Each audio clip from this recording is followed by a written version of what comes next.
point, c'est dans la prière. On a passé beaucoup de temps dans la prière, n'est-ce pas? On a vu la prière de la foi, la prière par la foi. Comment on développe notre foi? C'est dans la prière aussi, en demandant au Seigneur. Marc 9, 23 dit, Jésus lui dit, si tu peux. Jésus a répondu, mais tout est possible à celui qui croit. Aussitôt le père de l'enfant s'écria, je crois, viens au secours de mon incrédulité. C'est-à-dire que qui a un problème, par la foi, dans la prière, demande au Seigneur. Même ta foi, comment, comme tu avais dit tout à l'heure, ma soeur, demande au Seigneur. Dans la prière, comment la foi se relève? Dans la prière aussi. Seigneur, aide-moi. Je ne retrouve plus la foi.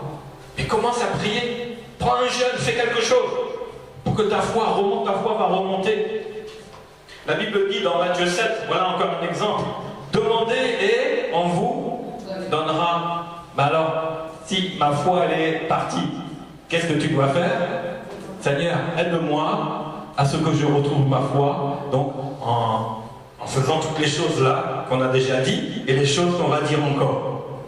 Il est dit, cherchez, vous trouverez. Tu cherches ta foi. Tu ne sais plus où est passée ta foi. Cherche, tu vas la trouver. Ma foi était enfermée, la Bible dit, frappe. Et on vous ouvrira. C'est ça la prière.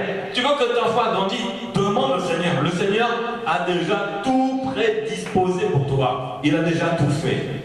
Car quiconque demande reçoit. Celui qui cherche trouve. Et on ouvre à celui qui frappe.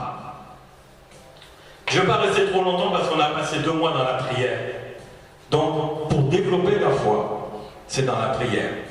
Tu veux voir aussi comment est ta foi? Regarde comment est ta vie de prière. Si ta vie de prière a évolué, ta foi s'est développée. Si ta vie de prière n'a pas encore évolué, c'est que ta foi n'est pas encore évoluée. Et donc la Bible dit, dans Matthieu 7, au verset 7 à 11, demande, cherche, frappe, et le Seigneur te donnera. Donc ça c'est le point numéro 2. Point numéro 3, qui peut me dire aussi, 3e chose, comment développer sa foi?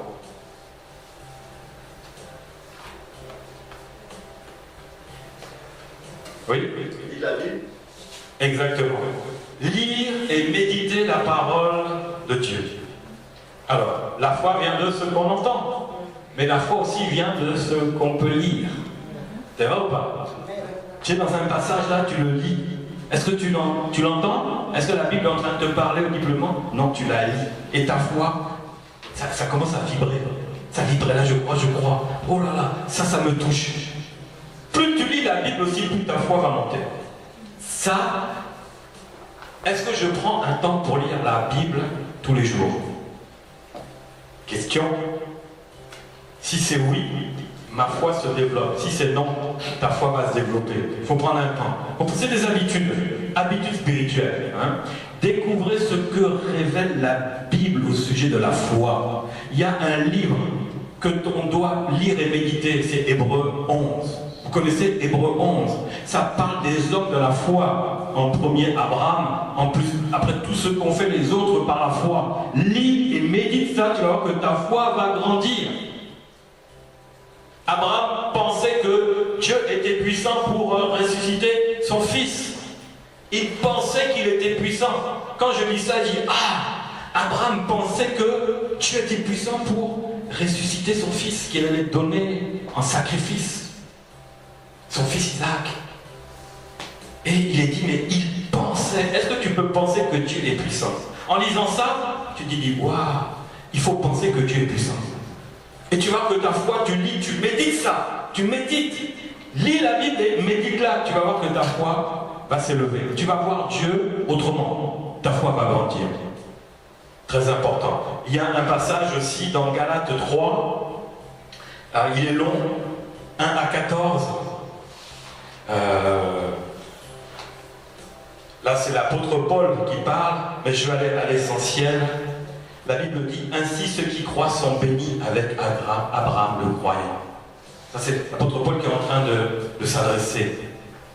Et que nul ne soit justifié devant Dieu par la loi cela est évident, puisqu'il est dit, le juste vivra par la foi. Et la loi ne procède pas de la foi. Ça n'a rien à voir.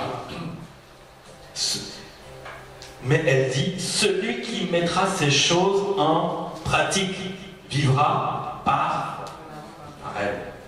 Voyez ça? Par la foi, tu les mets en pratique, tu vivras par elle.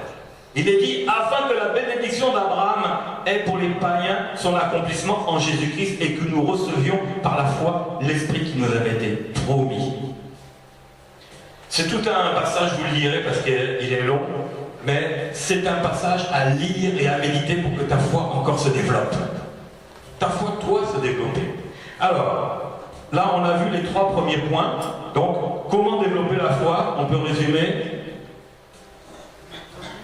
J'entends, je crois, je confesse, je parle, je vais à toutes les réunions spirituelles, je mets en pratique, je prie, je demande au Seigneur, parce que les apôtres disaient aussi, mais augmente-nous la foi, vous voyez? Donc tu dois demander, Seigneur, aide-moi dans la foi, et tu dois lire et méditer la parole de Dieu.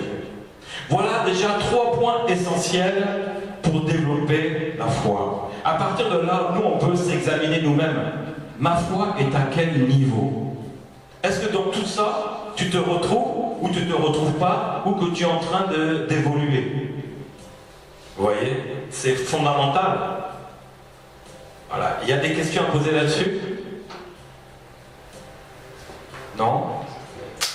C'est clair? Parce que c'est tellement clair. La foi est tellement simple. Jésus a dit, ayez foi en Dieu. Point barre. C'est tellement simple. Tout ce que je vous ai dit là, est-ce qu'il y a quelque chose de nouveau dedans? Il y en a certainement. Mais c'est des choses quand même qui sont logiques. Qui sont logiques et que l'on connaît. Mais en ne les pratiquant pas, c'est là qu'on voit que la foi baisse et dans notre vie maintenant, on a des problèmes. C'est plus la vue, plus nos raisonnements, au lieu de la foi. Au lieu de la foi qui doit nous faire avancer. Donc voilà, cette partie-là est terminée.